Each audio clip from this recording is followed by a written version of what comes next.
are you? I'm good, how are you? Very good. Other checks on that? Yeah, there's that. There's none? Okay.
Good evening. The time is now 7 o'clock. I'd like to call this special Board of Select meeting to order for February 2nd and ask you please rise for the Pledge of Allegiance. I pledge allegiance to the flag of the United States of America, to the republic for which it stands, one nation, under God, indivisible, with liberty and justice for all. Thank you, and roll call. Mike Superna. Tom Zankiewicz. Kevin Cunningham. Item C is to approve the meeting minutes from the Board of Select meeting on January 12th, 2026. I'll make a motion to accept the meeting minutes from January 12th. I'll second. Any other discussion? Hearing none, all in favor say aye. Aye. Item D is public comment. Is anybody here from the public that wishes to speak tonight?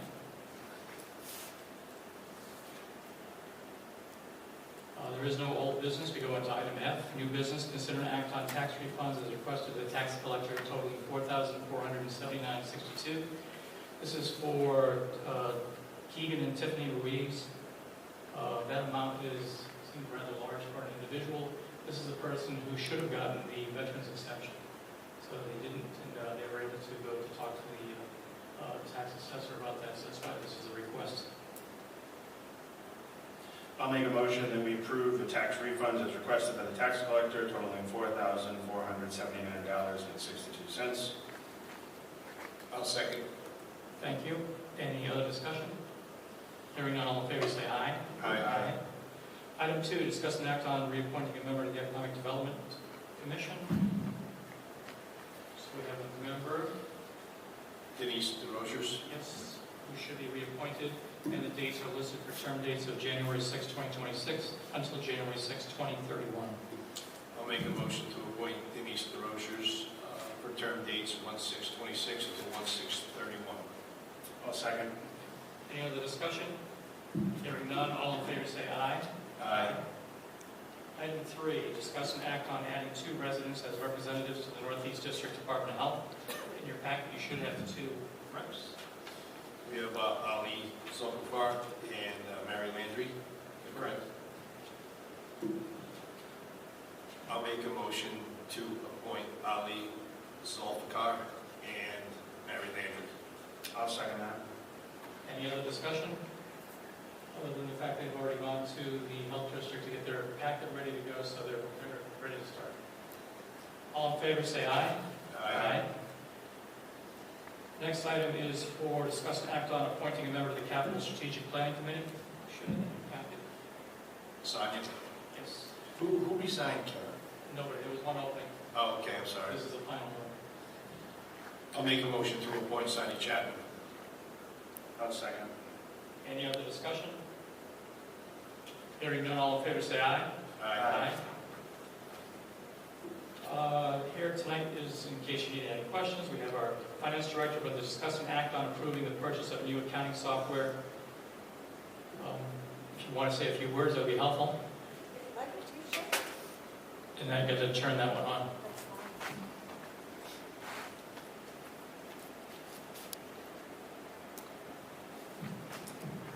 Okay, you can take it right out. Here we go. Good evening, everybody. So, through this process and starting this job, everyone has been fantastic, very receptive. And using the software is rather antiquated. It's over 20 years old. There's no drill down features, and it really puts a hole in productivity. We constantly have to asking, what is this, drilling down, and actually pulling physical files in accounts payable. If you try to do a drill down on, what's in contracted services, all it gives you is an AP and a number and a dollar amount. So you don't even know the name of the vendor. So working with the group, the entire group, it was myself, Jody the assistant, the bookkeeper, Elaine, and Becky Hewitt, accounts payable. We met with 3 different vendors. We actually asked for 4, but only 3 came back with proposals. And they ranged a little bit all over the place. I wrote a letter to the Board of Selectmen explaining the differences, addressing the needs. And the 3 of us actually chose the lesser of the 3. We met with Edmunds GovTech, Tyler ERP, and Zobrio QDS.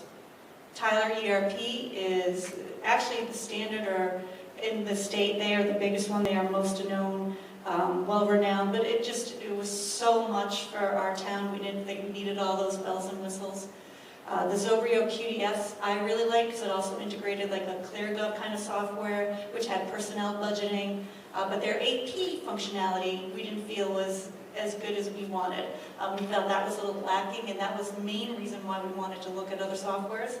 So Edmunds GovTech, we actually, all four of us really liked.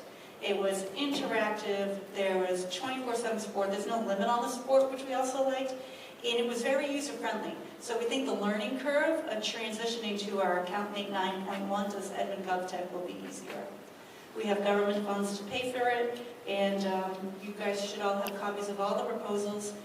You should have the quote analysis comparing and the vendor overviews. So I feel free to, any questions? The whole idea of this is for increased efficiency and transparency. I'm going to be able to go to this meeting, Board of Finance, or anywhere to say, what is in this line item, drill down, here it is, and double click and see a copy of the invoice and who signed it. I would just say, Lisa, I do appreciate all the information you put together on the 3 different options there. I mean, I definitely want to make sure that our finance department is efficient and that you're using a more up-to-date system. And I understand that, over the years, things can get antiquated, especially when it comes to programming. But when it comes to finances, like, we can't fall behind on that. We can't wait forever for things to load, and that kind of thing. So I think it's definitely time for us to upgrade. And again, I thought you gave us a good analysis here of the 3 different options. So your recommendation would be the Edmunds GovTech? Correct, and thank you very much. Thanks. And as you mentioned, you're using the funding to pay for this through... Governmental funds, yeah. So we did follow the procurement policy just to make sure we had other options available to us, so she was able to find 3. I would trust your judgment on which one to utilize. So, any other questions? I spoke with Lisa about a week and a half ago, and she was talking about the programs and what she liked. So I would recommend that we go with, obviously, her proposal. If there's no other discussion, I'll make a motion that we approve the Edmunds GovTech new accounting software. I'll second. Any other discussion? Other than thank you. Thank you. All in favor, All 4 of say us will, actually everyone will enjoy this, so thank you. aye. All in favor, say aye. Aye. And then the final part here is to talk about the discussion and act on setting a town meeting date to approve or deny before ordinances and the cell tower lease continuation. We're looking at the February 19th as the best date, so that's what I would recommend so we can get that going.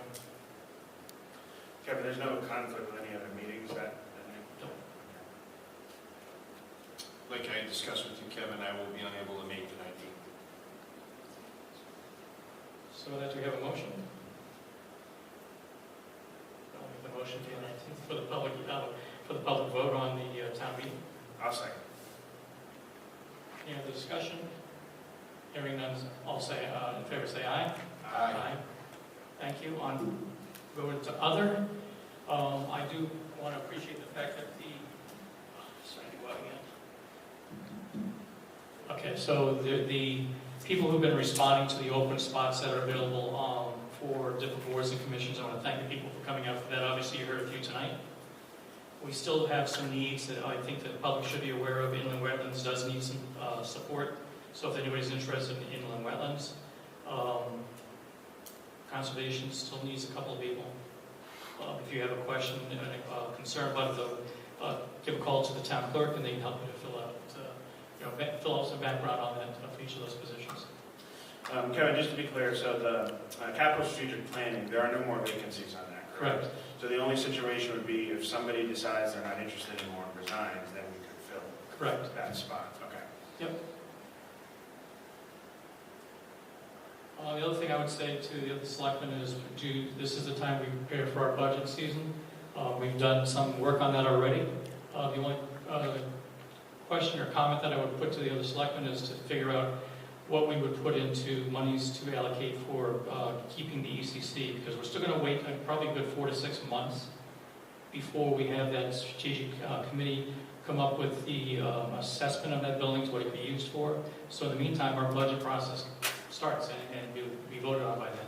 So we have to come up with an idea of what it's going to cost to maintain. I would ask that you look at the documentation you have already, see what you questions you may have for that board, that committee, and then, be able to move forward on that. Just on that note, while you're talking about capital strategic and the ECC, so at our next selectmen's meeting, do we need to make a request to have on that agenda a discussion of the specific goals? Because I seem to remember having attended that first meeting that they had, it did seem like it was something that we needed to discuss.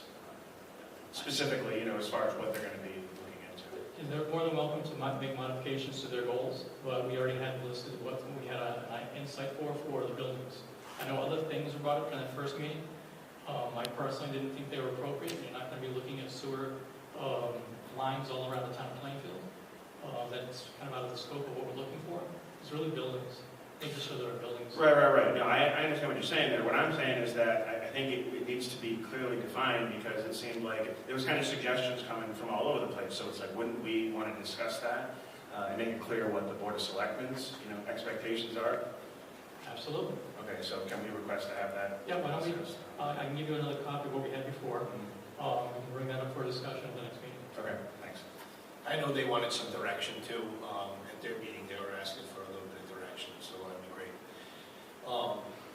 And also, we'll discuss it, but there is nothing right now where there's leaks in the ECC or the heat's down or anything like that. We just know that some of these things are failing, need to be fixed or replaced. Absolutely. I know one of the prime ones would be, I think it's on, if you take a look at the booklet, if you don't have one, I'll get you a copy of one. But basically, on the assessment of the building that was done by the Board of Education, in the first 10, 11 pages, talks about all of the things that need to be done. And especially, there's one that's about $100,000. We add them all up. $100,000 that should have been done a year and a half ago. But with our budget season, we kept on cutting things out. It cannot be cut anymore, otherwise you could look for catastrophic failure. We also could invite discussion from Paul Gadusky to talk about the boiler, because he's the most familiar with it, noting that it could be failing at any time. To me, that's a really important issue. The other issues were, what's the condition of the roof? What's the other HVAC components that need to be upgraded? So, I think we can use some insight from Paul. Paul was there at that last meeting, but maybe at the second meeting, if you ask him to come and ask some questions. Perfect. All right, with that, the other things that are going on, I would say we're all set, not caught up to. Ask for a motion to adjourn. So moved. Second. All in favor, say aye. Aye. 7:12. Go right into WPCA.